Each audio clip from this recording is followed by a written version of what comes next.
Thanks for joining us again. It's Halloween time. It's our 5th or 6th year, Jared. Really? Yeah. Jesus, I don't know. I think it's our 5th. Longer than I would have expected. Yeah. And most others, I'd say. When we kicked off, I would have said 5 or 6 weeks. Yeah. Yeah. Not We years. sailed past 5 or 6 weeks. I mean, Jesus.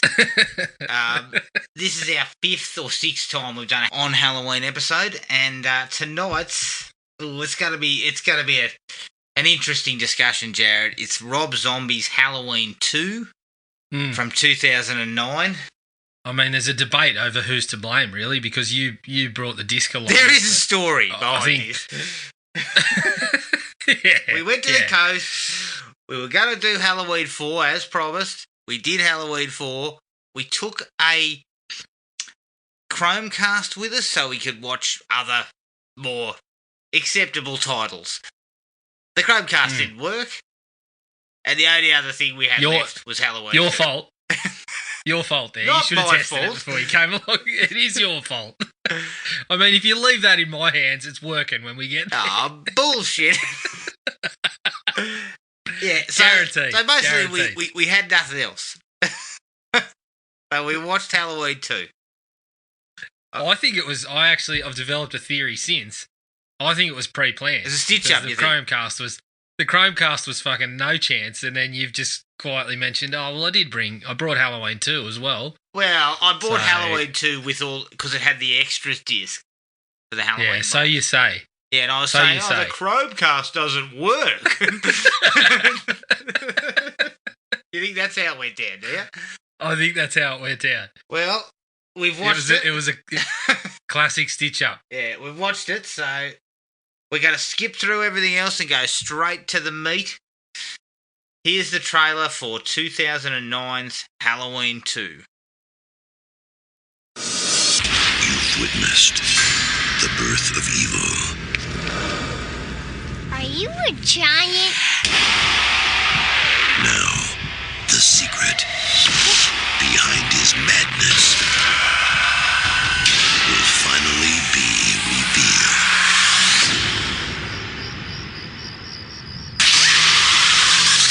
Only a river of blood can bring us together again. We'll go have some fun. On August 28th, Evil is here, walking amongst us. Michael is more evolved. Rob Zombie Sure, I just got a 911 call from your house. completes his extreme vision of a terrifying legend. Halloween 2. This film is not yet rated. August 28th everywhere. Halloween 2 from 2009, written and directed by Rob Zombie, who gave us House of a Thousand Corpses. Produced by Rob Zombie, Malik Akkad, who produced the other Halloween films, 2018 and 2007, and Andy Gould, who produced 31. Stars Scout Taylor Compton as Laurie Strode, Malcolm McDowell as Dr. Sam Loomis, Danielle Harris as Annie Brackett, and Brad Dourif as Sheriff Lee Brackett. The budget was $15 million, and the box office was $39 million worldwide. Now, a little piece of trivia, John Carpenter was offered a cameo in the film by Rob Zombie, but he turned it down. Alright, look, I'm going to go first, Jared. There's a lot to say about this film, and I know it probably has its fans, but honestly, this is an abomination, basically. I appreciate Zombie wanting to go off the track and get away from the Carpenter template. I totally understand that, but his inability to craft a likeable character, the awful dialogue, the horrible over-the-top violence for violence sake, it drowns the film in like a cesspool. It's true. It's just so dirty, I think is the word I'd use. Even his usual strong sort of visuals that he brings, like even the first Halloween remake he did, it was quite striking in parts. But that's just jettisoned here. The whole thing's just a chore to sit through. And I'm going to say it's the worst of the series. And I give it half a star. I'm right there with you on half a star. It's funny because sometimes we criticise some of the Halloween movies for being too much like the original. And we beg for something different. But sometimes you got to be careful what you wish for. This was the one where Rob Zombie kind of just unleashed his vision and was kind of completely freed of the original kind of template, which he kind of copied for the first Halloween, which, quite frankly, I think was the better part of the movie. I know some people disagree with that, but as soon as you got rid of the bloody generic backstory of Michael as a child, I think that was actually where you got some of those strong visuals and stuff, and some of the parts of the original that I actually didn't mind. Yeah, agreed. But this one is where he got to just go nuts, and it just doesn't fit anything that I want from the Halloween franchise. Michael is brutal, but it's not scary. It's just feels like just violence for violence sake. As you said, there's not a likeable character amongst the piece. I mean, Loomis is just a disgrace, an absolute disgrace. And Laurie, I don't know if this was his portrayal of somebody dealing with trauma, but it was just like getting hit in the face with a sledgehammer, if that's what it was. Like, it's about as subtle as that. Like, her incessant screaming and yelling and stuff like that. It just, I don't know. I don't know whether he was trying to go for some, this is what someone's life would look like if they actually went through a trauma like this. But even then, he misses the mark because it's just so there's just no subtlety to it. There's no exploration of her. She's just yelling at people and then drinking, and that's it. That's not an exploration. That's not a deeper representation. I think we said it about the first one too, but when Brad Dourif is the most well-adjusted, normal, loving character in the movie, things are a little off. And I love Brad Dourif, and I think he's actually really good in it, but I just don't understand Rob Zombie's world or his view of the world, that he has to craft these characters. Yeah, I don't know. There's just nobody to get on board with. And I know some people feel like you don't need to be on anybody's side, but even when you've got a flawed protagonist, there's something that you can relate to. There's something you can root for, and there's just nothing here. Yeah. So, yeah, half a star for me. Yeah, and looking at flawed protagonists in the Halloween series, I mean, look no further than H2O or 2018 for a better representation of that. Neither of them are great by any stretch, but they're certainly not this.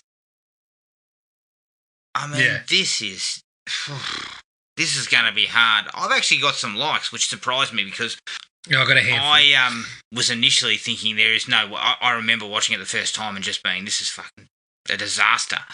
It's obvious I still feel that way. I feel even more strongly about how much I dislike it this time around, because even the violence I was looking at, and I remember when we were watching it and we were just kind of like, there is just nothing interesting about this. Nothing. Like, he stabs people like 50 times, and I'm just like, I got sick of it after the first time you stab somebody. It's just lunacy. Like, it just goes way over the top. There was no suspense, you know. He was just there, and then he was just destroying somebody. Yeah. And so those things kind of played into how I felt this time, and the whole idea that I feel dirty watching it. Like, I thought I needed to shower after I'd watched it, because I'd been rolling around in a pool of muck. Well, it's one of those ones where you pause it after 10 minutes and then you wander over to your windows and you just check that nobody's peeking in. Is anybody it's not French aware New that Wave I'm watching this? It's not the human centipede. Yeah, if someone came in, I'd be embarrassed. Yeah, that's right. When somebody comes in and goes, "What are you watching?" You go, "Oh, I'm just watching Adam Sandler's latest. It's called Hubie Halloween. You should check it out." All right, let's get into it. There is a couple of likes for me. I think Michael looks good. when in those opening sequences at the hospital where he's in his boiler suit and the mask and everything, I think he actually looks really good. And Tyler Maine's a sizable guy, so it gives a real sort of intimidating look that I like. Yeah, and I know some people are not a fan of Tyler Maine. They kind of find that fits in with Zombie's whole thing of, to make him scary, I just make him a huge monster. But taking that out of it, I agree. I actually think he's all right as a Michael. He just, the way that he is advised to play it is not good. But the small moments where you get him you get a little bit of the classic Michael. You see him kind of standing in a shot before he goes to get someone, and the way he moves and things like that. I'm okay with how I feel like he could have been a good Michael if it was played in that classic kind of boogeyman style. Yeah, well, I think what the problem with Tyler Maine is that you're entering Jason territory. His size, his bulk, his aggressive nature. Jason. It's just like, I mean, we're well past Jason. He's just a brutal monster. It's bordering on torture porn, you know. And that was the thing about Michael. He was just a normal looking guy. You know, he wasn't a huge muscular person. Like in the first film, he's just an average looking size guy. And he's kind of trim. Yeah, and that brings a bit more of that whole kind of, and what they were going for in the first Halloween was, the monster in the suburbs type of thing. And that worked. And I'm not saying you can't twist that a little. I'm not saying you can't have Tyler Maine play Michael, because I thought he did all right in the 2007 version. I actually thought he was all right. But this is just ludicrous. And well, when you see this, it's like, did you make it Halloween? I know we want twists on things, but there's a point where you just go, this isn't actually any relation to the movie other than name. And that's what I felt like with this Michael. I'll get to a dislike about Michael that I'd forgotten all about until we put it on again, and I realised, oh my God, I can't believe they've done this. But look, he looked pretty good in the opening scenes. I'm actually going to go a step further. I didn't mind redoing him with like the hooded jacket sort of thing. I hated the mask. I hated that the mask was all kind of broken up and that he had the beard and stuff. But I've actually got I've got a couple of, as we've mentioned before, being a bit of a collector and collecting kind of action figures and things from these movies. Yeah. I've got a couple of Michaels from this movie, and they're actually really cool. I'm pretty sure I've got one of them where it doesn't actually have, it's got the hood, but it's more like the classic mask. It's not all torn and it doesn't have the beard. Yeah. And I actually love it. I think it looks really good. And there was fleeting parts where I thought that kind of hooded look was actually all right. Again, what it starts to represent, and when Boxcar Michael starts fucking making his way across the country, I have different feelings about that. But hey, we'll get to that. Yeah, but he looks okay throughout the film. There are moments when, whether it be in his normal classic visage or that hooded look, he does look okay. Yeah. Brad Dourif is pretty good. He's really good. The guy's an outstanding actor. Yes. There was actually kind of moments of sadness and moments of kind of heartfelt sort of, when he's trying to connect with the kids and he's talking about how he's a bit older and starts bringing up, I can't even remember what he brought up, but it was like some bloody music he used to listen to or something like that. Mm. And it's the only moment where you kind of like invested. Yeah, it's the only moment when the girls seem normal. Yeah. It doesn't go further than that, and that is a 2-minute sequence. But overall, he is very good. He deserves a better film. He does. And I'm actually going to put Danielle Harris in there too.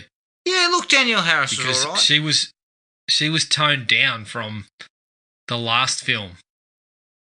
And in a way, she was actually more like, taking away names from the characters and the roles and whatever. her persona was more like I would have imagined the final girl. Yeah. And honestly, I would have preferred Danielle Harris as Laurie Strode. Well, she was a far more likeable presence in this movie. I was actually, we'll talk a little bit about that later, but I was actually more invested in her than I was in Laurie. Yeah. And that may have something to do with, it's a smart casting. You've brought back, this is one thing I will give Rob Zombie a lot of credit for. The guy knows who people will want to see in these sort of things. He understands Danielle Harris's sort of legacy in the Halloween series. Yeah. So bringing her back was a wise move, and I felt she was more likable this time around. I thought she was pretty good. Yeah, she's always good to see in these sorts of films, and I think it would have been nice to see her as Laurie Strode, as almost like a nod to the fact that she played Laurie's daughter in the others. It's good to see her though. She's always, welcome in these sorts of films. I had two other things, minor things. I had to laugh when the sheriff tells his deputy to go out and keep an eye on Annie, and his response is, "Oh, come on, Sheriff, last time she kicked me in the balls." yeah, that was pretty good. I thought that was rather amusing. I also laughed a lot. It was the only time when Loomis's kind of asshole persona actually got a good result was when he's signing the books and that bloke starts kind of asking him to sign, "I'm the bloody bringer of death," or whatever he calls him. And then they shuffle him off and Loomis kind of turns around everyone else and goes, "Well, there's always one, isn't there?" and starts yucking it up. Like, you fucking asshole. That was when Malcolm McDowell he delivered that line with a plum, I would say. Yeah, well, the less said about the rest of his performance, the better, I think. Yeah, and he would probably not particularly consider this one of his better works. But that was a good move. I wouldn't think so. No. Yeah. The only other thing for me was the big Halloween party, good idea, and there's at least a little bit of Halloween atmosphere there. Yeah. You get a sense of Halloween. The night. But yeah, I actually did enjoy that, and I like things like bloody what are they called? Captain Clegg or whatever he was, like the themed rock band, and that could have been really good. Yeah, agreed. I didn't have anything else. No, that was it. That was it for me. That's it for you? Really stretching it there. All right. The whole film looks like it's shot through the bottom of like a coffee cup. It's muddy, it's dark, it's gloomy, it's kind of like the colour's been leached out of it. Stylistically, it's a shit choice. You know? I understand trying to get kind of gritty. It doesn't work. It just makes it even more kind of scuzzy, I guess. Yeah, especially when you look at some of the others and the way that it's done is Michael ends up looking kind of ghostly, almost like an apparition sort of thing in certain scenes, whereas, like you said, in this one, he looks like he's just climbed out of a bloody dumpster. Yeah. And look, I said it before, Zombie has good style as a director. Like, he showcased he can do things stylishly, but he just jettisons it here. Like, it is a workmanlike effort at best. And as I said, the style and the look of the film just don't work at all. Certainly for me, I just felt like, it just feels really, perhaps too gritty. Yeah. There's also a lot of shaking camera work, and like it's almost like he decided he wanted to go in a totally different direction, from story to the look of Michael to even his directorial choices from the previous film. And I don't know, that just seems like a real poor choice. Yeah, I don't know. I know he's come out since and said he had a real hard time working on the movie, but maybe he did. I don't know whether that's got something to do with it, whether he just wasn't invested or what. Something like House of a Thousand Corpses. I don't like that movie, but there is certainly things I can see in it that I think work really well, and especially some of the visual elements, and I feel you know, I can understand why certain people gravitate towards it. This one, I just don't find anything in it. No. And look, I give credit where credit is due when it comes to Rob Zombie. I don't think he's a good writer, but I feel as a director, if you got him the right material, you could get a quality picture. You know, like Yeah, agree. I think directorially he would be a decent choice. Like Every single time we talk about the bloke, it's the same message. We're on the same page there. I just think I'm still waiting for the day that he will just allow somebody else to write something for him and then direct it, because I agree. I think his writing is just terrible. Yeah, his writing is way off, but directorially he could be a really good choice. He understands horror. He's a fan. He's got links with, you know, like rock music and all that stuff, and they usually go hand in hand. He obviously has a bit of an affinity for good casting, especially genre casting. So there's ingredients there. But this is just, he just seems way off base here. And maybe it was, because maybe he was feeling pressure. Maybe he wasn't invested. Maybe he was just doing this because it was a paycheck and it was an obligation, and he wasn't getting what he wanted, and he just did what he needed to do to get it done. But it's not good. Yep. We talked about brutal violence. It's just too prolonged. I mean, there's one where he stabs Octavia Spencer to death. It goes on for about a minute. And look, I'm not against violence. Some would say, like Paul Verhoeven, I like violence. Paul Verhoeven? Yeah. But not like that. I like violence. Sorry, I don't know what accent that was. Look, that was it was quasi-European. Yeah. That's about the best that I could give. Yeah. I mean, it's not as bad as our fucking Sean Connery's. Which is certainly not up to scratch. Yeah. The violence is just too far over the top. Yeah. And as I think I remember we spoke about that particular scene, the prolonged violence, it's never what made Michael scary. And it's that scene in it is kind of the perfect example of why Michael just doesn't work in this movie. It's like the scariest part of that scene is Octavia Spencer turning around and then, you know, screaming. Yeah. That's the kind of shock. Like, she turns around and kind of just gives you this kind of disorientated look and then starts screaming and the blood and everything. That's what gives you the shock. And then the brutal nature of it past that, just that doesn't work for me. I felt like we've already got the scare. You didn't need to go that far. And as you said, it was just kind of like, are we done here? Yeah. And it never stops throughout the film. He doesn't take a less is more approach to a couple of the kills or something. He just goes overboard. Everyone just gets hit or stabbed multiple times, or their head kicked in, or, you know, like... Yeah.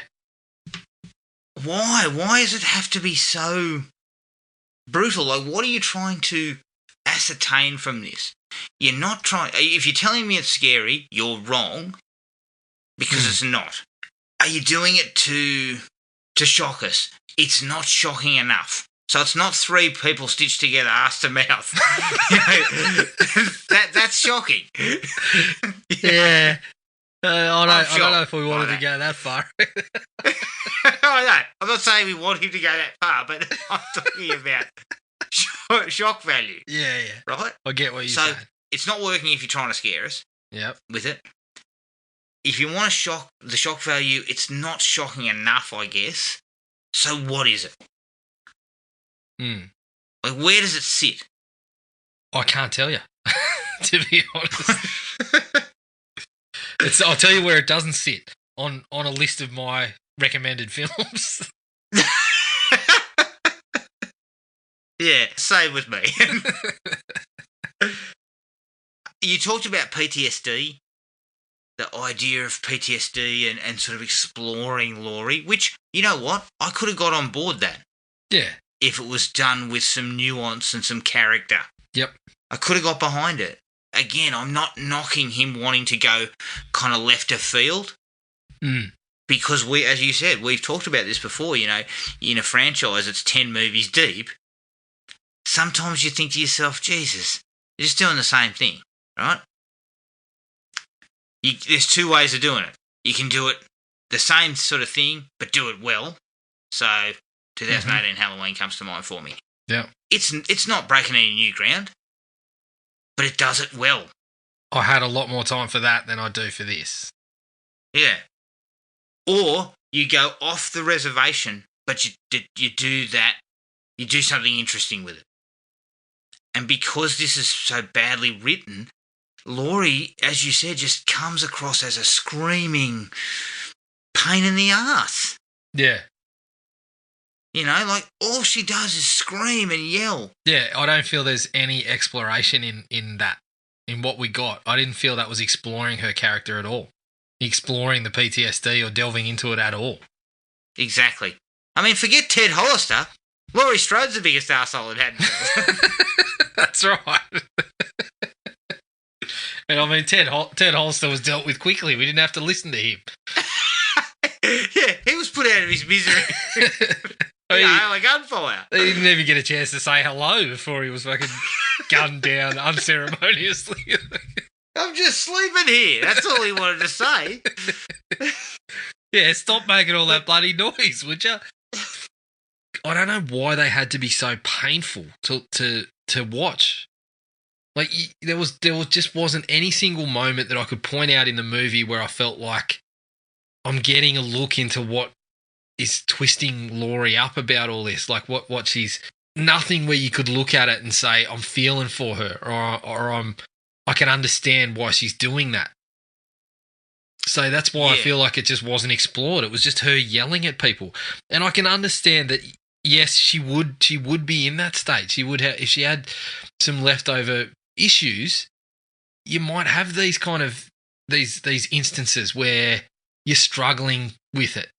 Like I said, there was never any exploration of it, and it was hard to watch, as you pointed out earlier.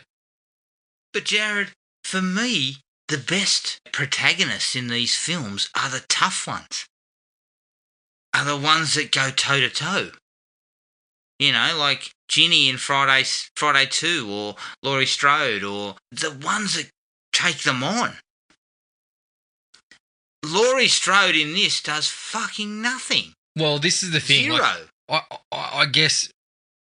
Well, I feel like maybe Zombie was trying to make his point of difference in almost that exact point. That we don't take the time to look at them. And we don't take the time to say she wouldn't be up for it because she's suffering trauma. But he didn't do it very well. Yeah, I mean, we'll get to the ending later. But again, I'm just looking at it and thinking, yes, you could have explored her PTSD, but she could have found some fucking balls. And banished this guy. Isn't that how we come full circle on it?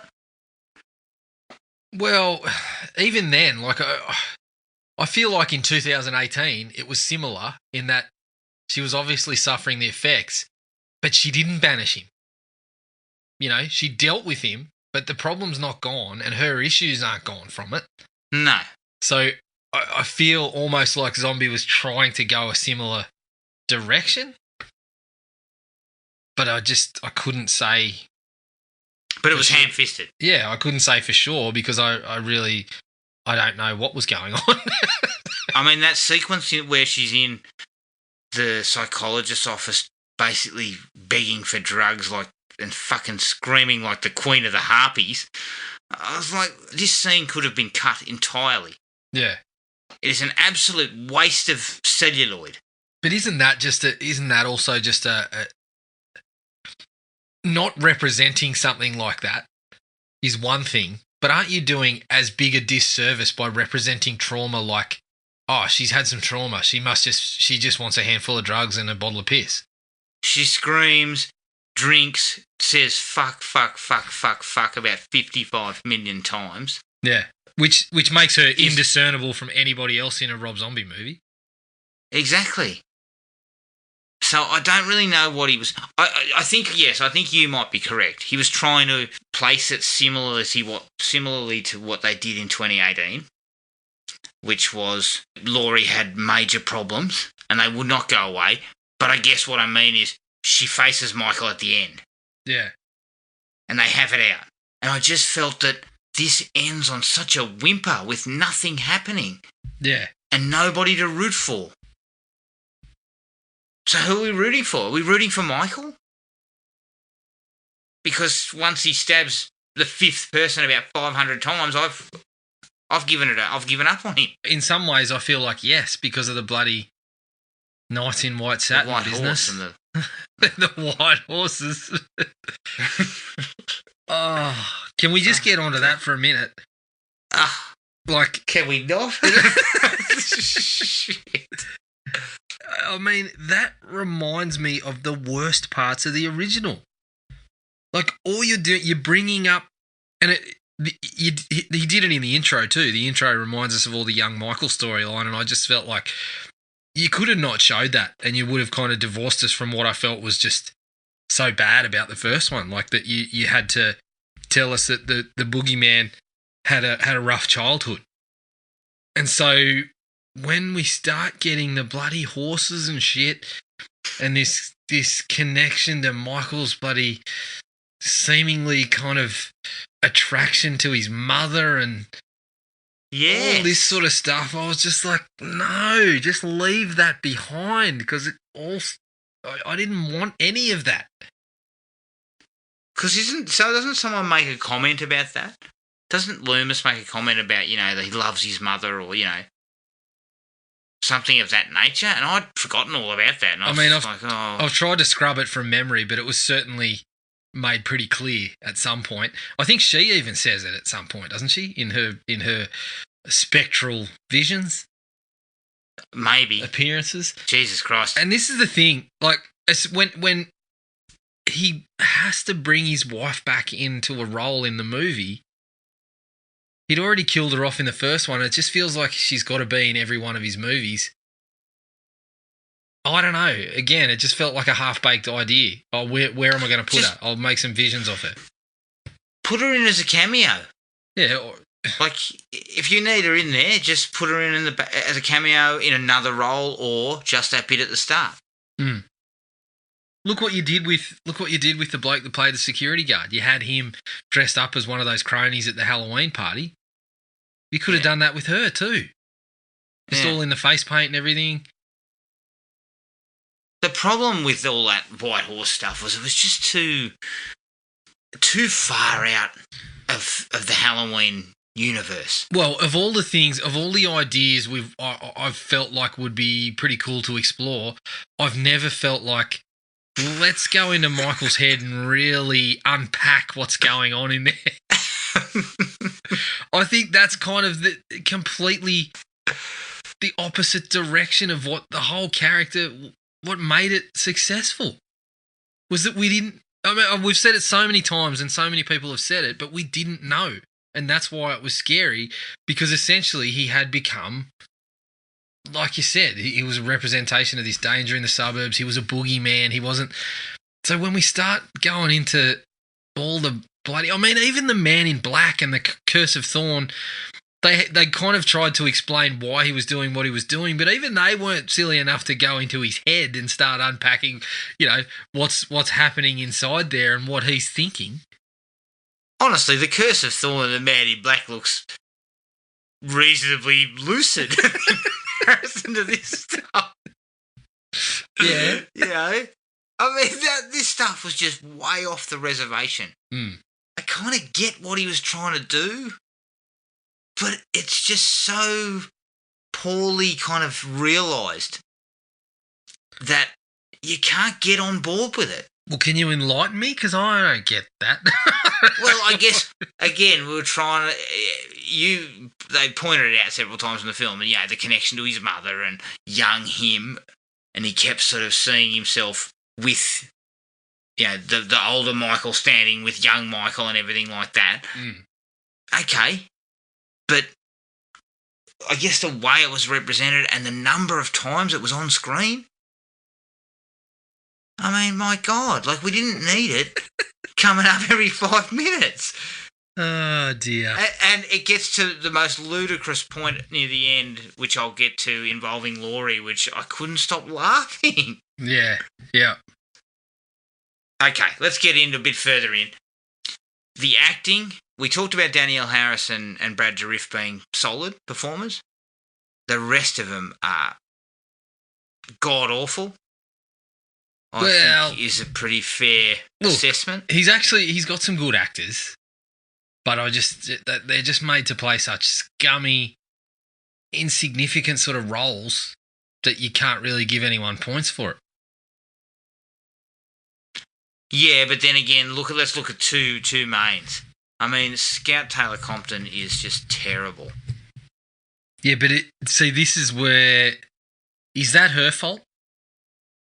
Well, I think some of it is. She's not an experienced actress. Well, but I don't think you turn up... The script gives her nothing to work with. See, here's a comparison I'll make. Malcolm McDowell. Good actor. We know he's a good actor. But he is just a rambling fuckwit in this movie. So I look He's at 6 feet of spam. I look at that and I think Scout Taylor Compton was just told to fucking yell like a banshee the whole time. Yeah, I think that's probably fair. I think it's fair to say perhaps it's not necessary. The performance is terrible, but whether or not 90% of that is what the script is giving you. Well, the script and the direction Yeah, it's not giving you anything to work with. So she can't even grab onto some nuance or play it slightly differently or whatever. Yeah, well, I think that's pretty fair to say, if you're using the Malcolm McDowell comparison as he's a good actor who looks like shit in this role. Well, he does. Yep. It's possibly not necessarily the actor's fault. I think there's got to be a little bit there, but yeah, you might be right. Well, it's the old adage. It's the old adage, mate, that you can't polish a turd. So you have given them something, and they can only do so much with it. Yeah. I mean, Loomis is just an absolute piece of shit. And we spend 90% of his screen time with him having fucking nothing to do with Michael or Laurie. Yeah. I even posited, why wouldn't Loomis have stayed in touch with Laurie maybe?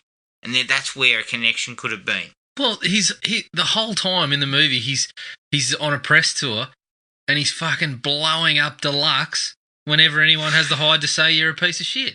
Because you're profiting off people's misery, and then all of a sudden, at the very death, he has an attack of conscience or something. Like he's not. Yeah. He's got nothing to do with anything.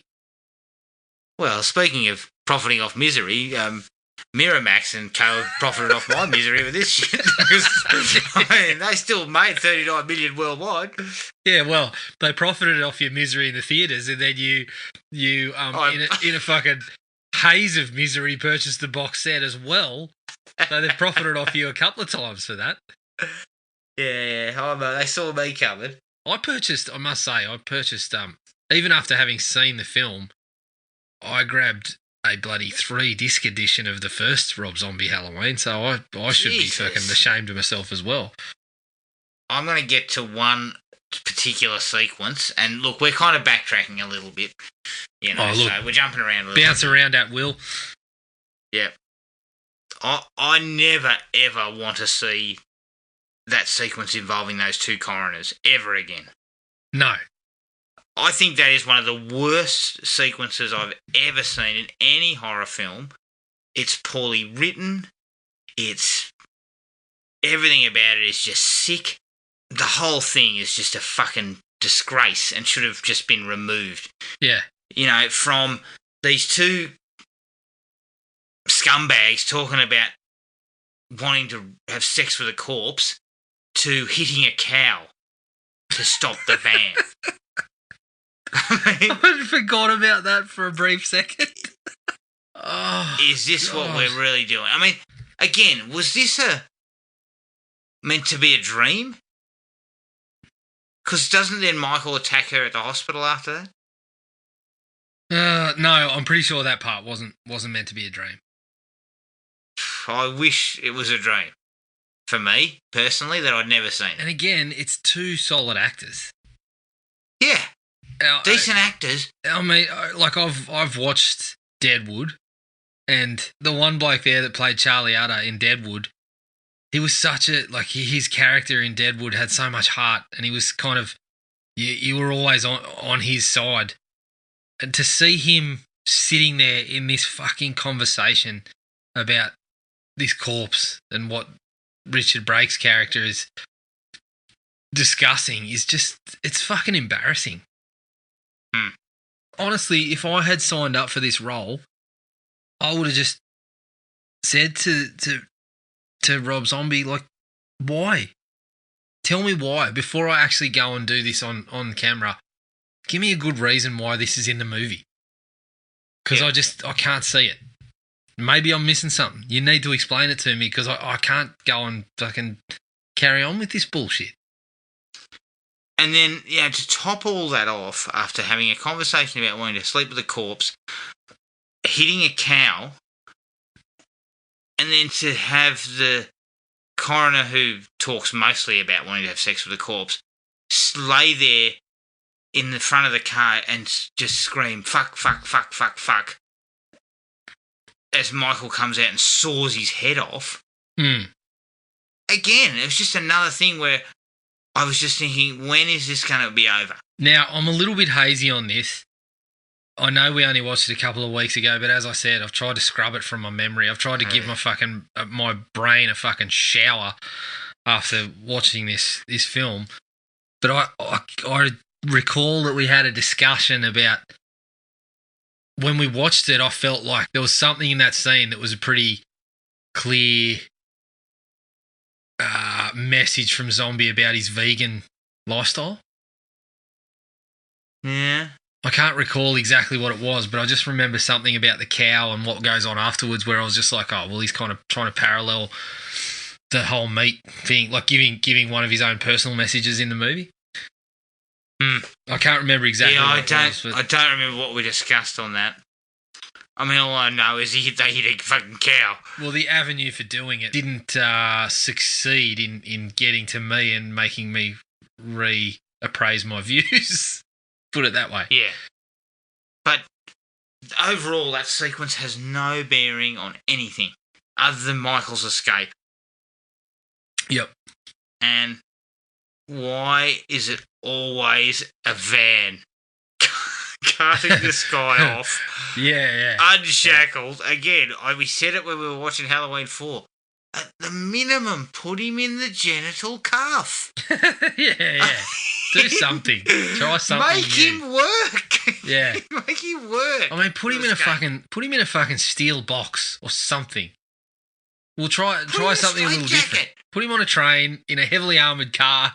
Something. I don't know. Man, Jesus Christ. Look, I never want to see that sequence again. And I say that a lot. Yeah, I'm pretty sure you said that not too long before we watched it.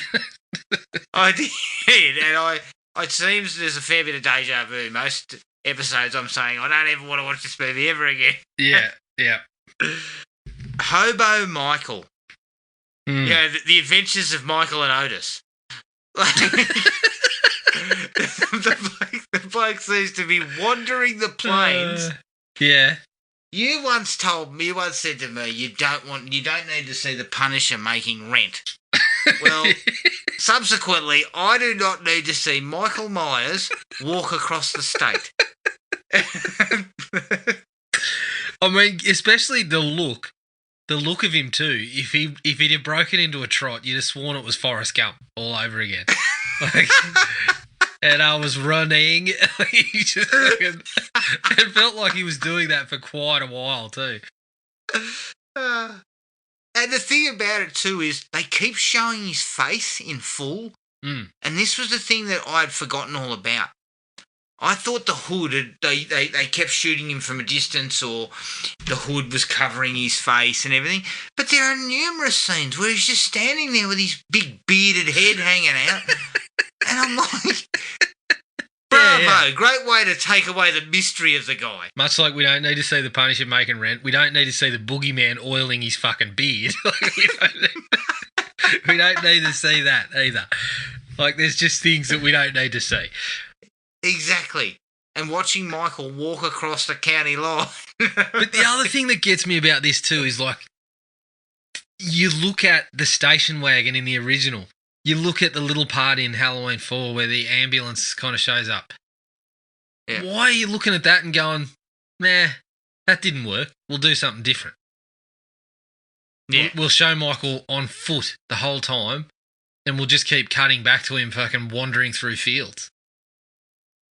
Yeah. But again, where's the suspense, the scares, the idea that he's hovering somewhere close? It's non-existent. No, that's right. And we had this conversation after we watched it. It doesn't all fall at Zombie's feet, and I'll tell you why. Because somebody had to have read his script and said, yeah, this is okay. A producer, I just can't see how anybody who's producing these films, Halloween films, so I'm probably pointing the finger at Malik Akkad. You have produced these films, and your father has produced these films from the get-go, and you think this was a good idea. That doesn't make sense. Yeah, that's right.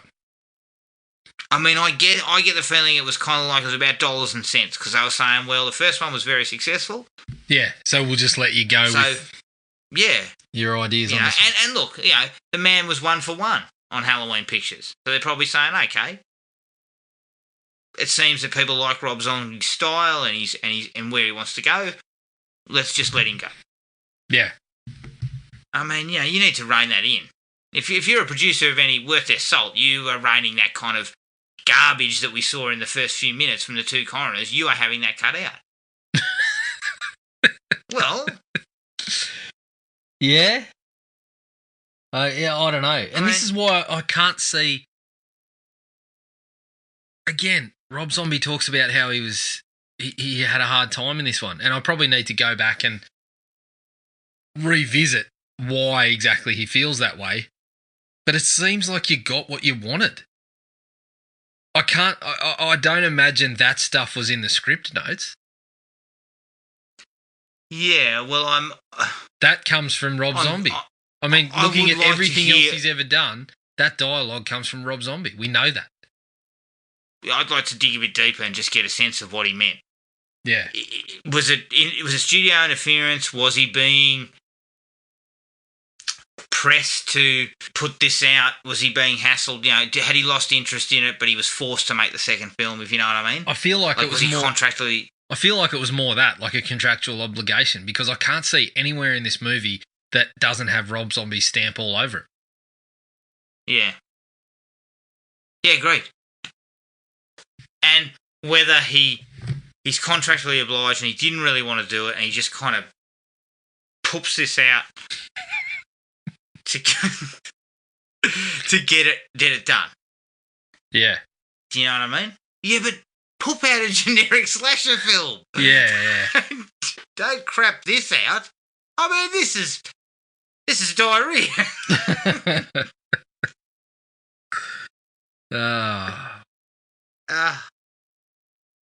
Okay.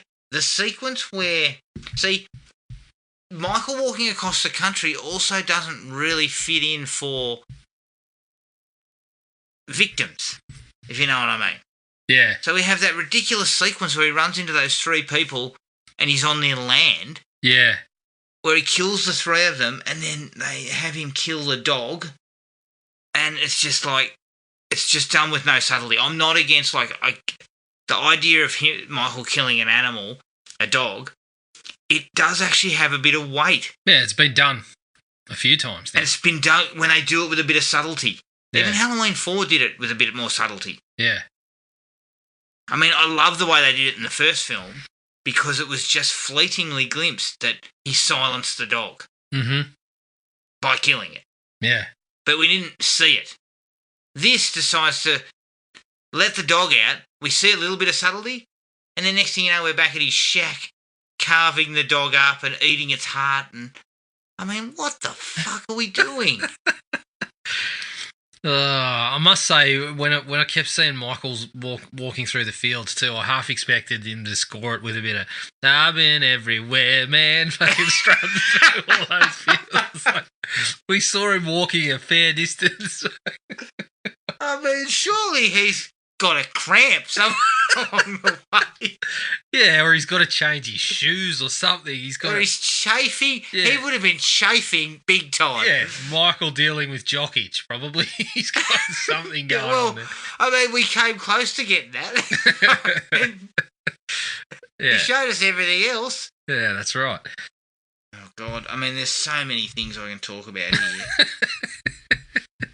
I was going to mention the strip bar scene. Yeah. Like, just it encompasses what I don't like about the Rob Zombie Halloween films. Like, why do we need to spend time with those three? I didn't time it, but it just feels like about 5 minutes just with those three people. It's probably less than that. Yeah. But it feels like about 5 minutes just with those three people talking about stuff that has no consequence to anything, just to have them killed. And brutally. Yeah. Like, when he catches up to that stripper, and I don't know how he does, because he doesn't move with a lot of pepper, but he then just bashes her and bashes her and bashes her against the wall. And again, I was just sitting there going, just make it stop. Yeah. Like, make it stop. Yeah, that's right. And I come back to what we said before. What are you trying to achieve by showing us this? What's the reasoning behind this? And it's definitely not shock value. It's not even that gory. No, that one wasn't. He just kind of throws her away, and there are some of them where it's just like, well, it's not shock value, it's not suspense, it's got no gore, then what is it? I still can't answer that question. After talking through it, I'm still coming up blank. I've got another minor one with Loomis. We do go back to the classics and continue referring to the Blackest Eyes. But Yeah. we take the opportunity to fucking look at his eyes every chance we get, and we see his eyes are, they're not black. They're once we get past all the hair on his face, we see his eyes quite clearly, and so it's kind of a little thing, but it's like that whole mystique is just, again, trampled all over. So why do you even bother with the Blackest Eyes line? Yeah.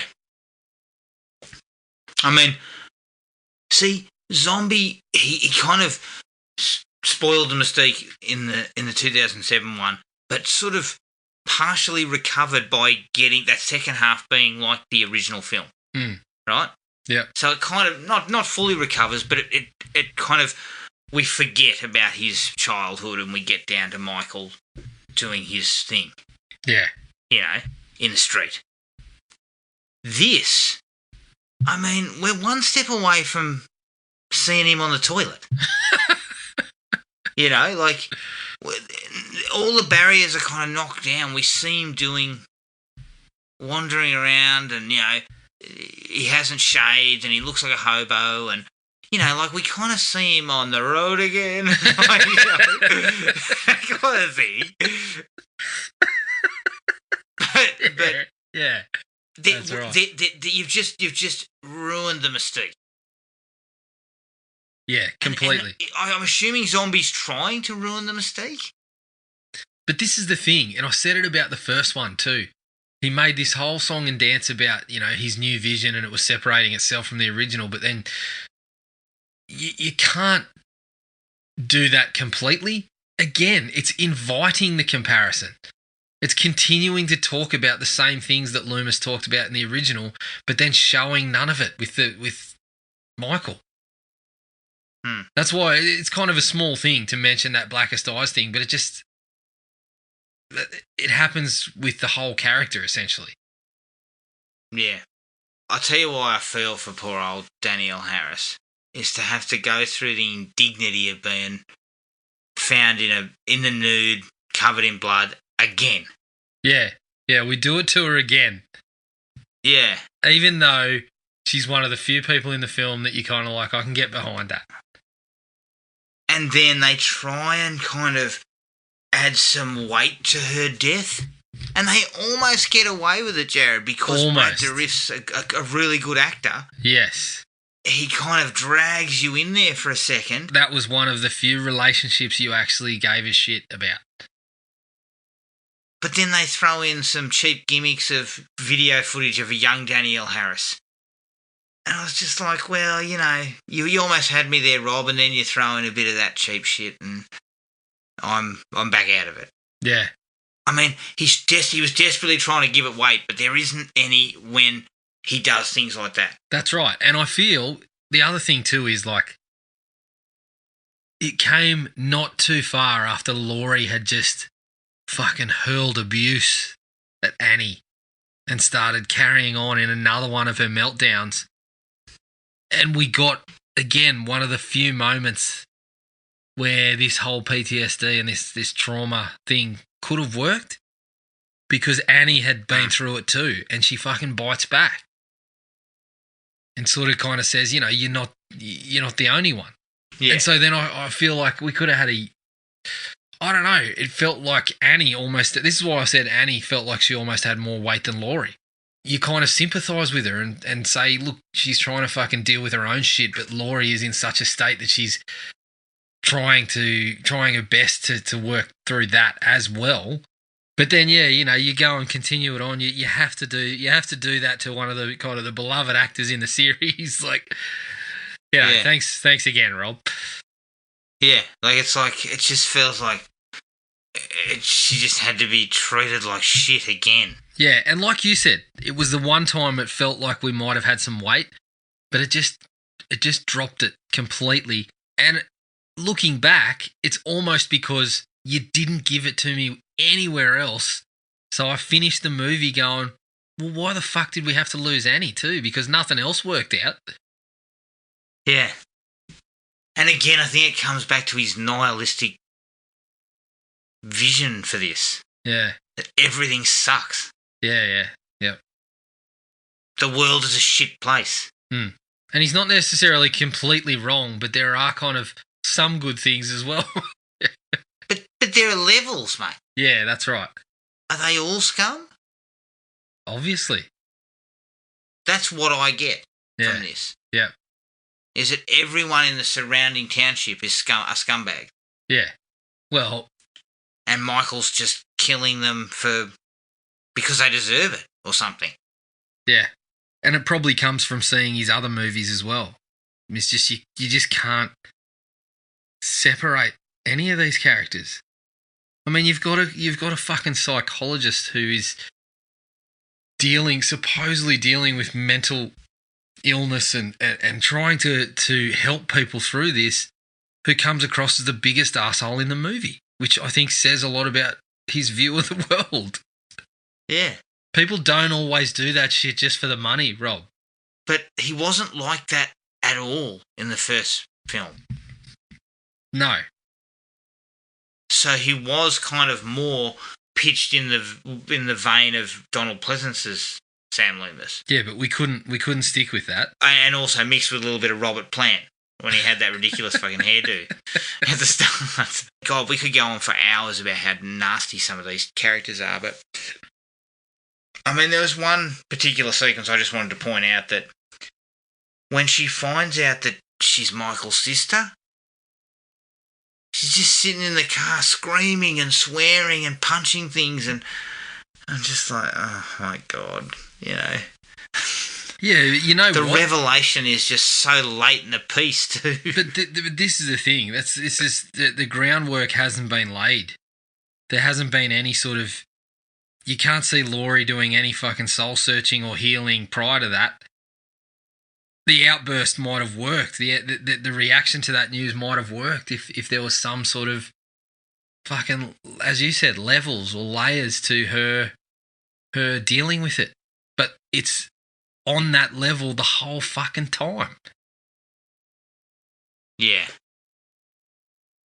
The finale, mate, it's just a disaster. Yeah, that's one way to It doesn't... say it. Well, everything just converges on this shack in the middle of the bloody woods, right? Well, maybe everyone was And- hungry for a slice of dog. I don't know. Obviously, but also it brings Loomis back by artificial means. You know, it brings him back into the fore. This is the first connection he's had to anybody else involved in that. He has not spoken to Annie, Sheriff Brackett, Laurie, anybody Yep. for nigh on to almost 2 hours. And then he suddenly gets a conscience and drives back to the big showdown. Yeah. That is just so ridiculous. As I said to you, he turns up, says, I'll sort it out, and then fucking proceeds to set the ball rolling for fucking worst case scenario. Everybody dies. I mean, if Loomis doesn't turn up, Loomis doesn't die. At least we saved one. He immediately enters the scene and knocks everything over as he wanders in. Ah. Like, when It's just... I couldn't believe it when they're all just kind of laying in a pile, and I'm like, what are we doing? Why? Yeah, that's right. They've all been shot. Yeah. We could have done that without you, Sam. Thanks for your help anyway, but we'll pass. Honestly, you may as well have just put him in front of a firing squad. Yeah. Each giving him a cigarette. Yeah. Oh. But the problem with it too is, and I keep thinking back to how perhaps this could have all come together a little bit more, but the whole idea, if you wanted to still run the angle that Laurie was Michael's sister, and he was taking her there because he was going to finish the job, which is what they were going for, but also, I mean, he speaks once in the movie, he says to Loomis, die. Yeah. But So would I. would have thought that... You're a piece of shit.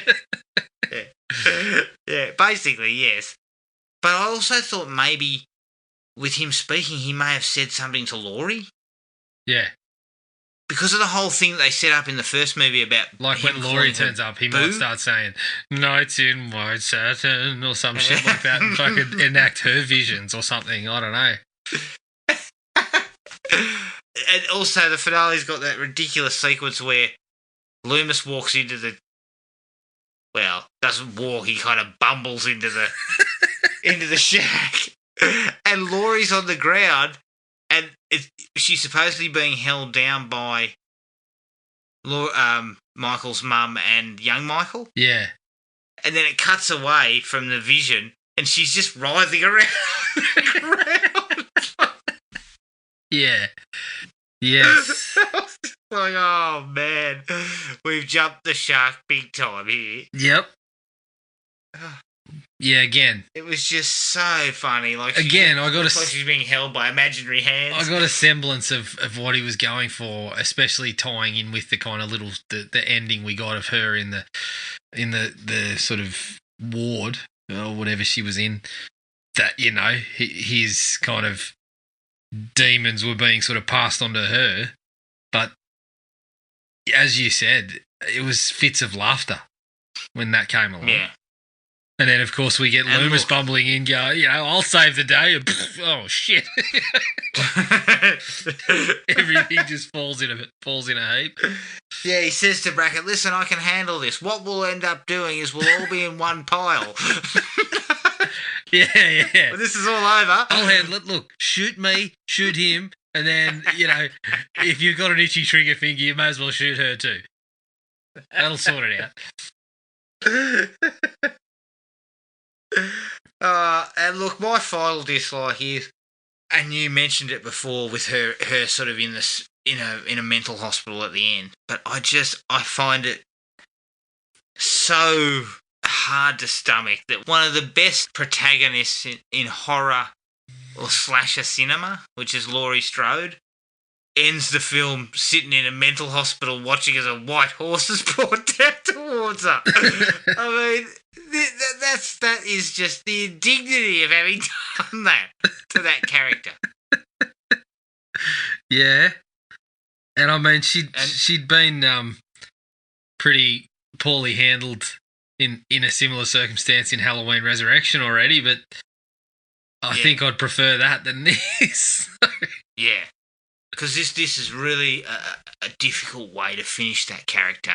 Yeah. A way that's not... It's just...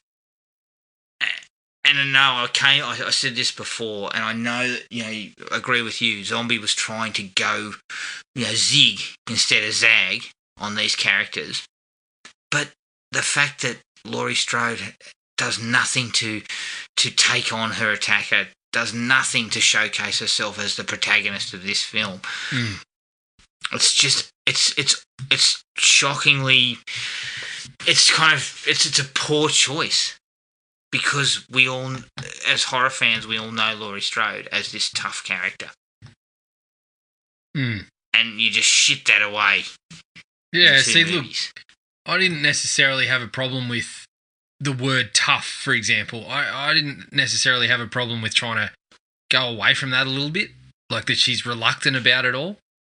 But I agree with you that there's still this sort of expectation that there'll be a challenge, or he'll represent some form of challenge for her that she'll have to overcome. She'll rise up to.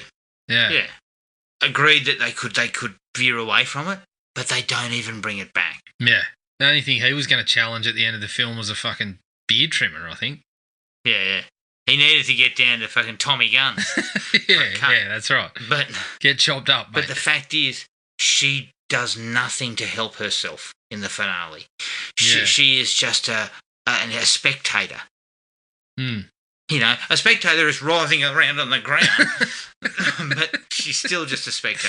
She's kind of jiggling like the bloody Enchantress in Suicide Squad, except on the ground. Yeah, so to me, the finale is so weak because of that. Yeah. And it's because... Just the finale? Again, I think there was a lot of other stuff that was weak because of that too. I guess, yes, they were trying to go away from it because they were having her being almost possessed, so to speak. Yeah. Because that's why she turns on the coppers and they have to shoot her. So just... look, that's all I've got. I mean, I can go on for hours with this because it's so... there's so much there that I was less than enthused about. Yes. But have you got anything else? No. I won't prolong your misery any further. All right. Well, that's Halloween 2, 2009's Halloween 2. You can find us on iTunes, Spotify, and Podomatic. Send us an email at thrillme@iinet.net.au. Like us on Facebook at Thrill Me Podcast Australia and at Podomatic at thrillme.podomatic.com. Please remember to rate and review us on all those platforms. We're also on Instagram at Thrill Me Podcast AU. Keep an eye on the Facebook page for our next episode, and a happy Halloween to everybody. But until the next episode, take it easy and we'll catch up with everyone later. Cheers. Find the podcast at Podomatic or on iTunes. Don't forget to rate and review. Like us on Facebook at Thrill Me Podcast Australia, or contact us at thrillme, all one word, all lowercase, at iinet.net.au.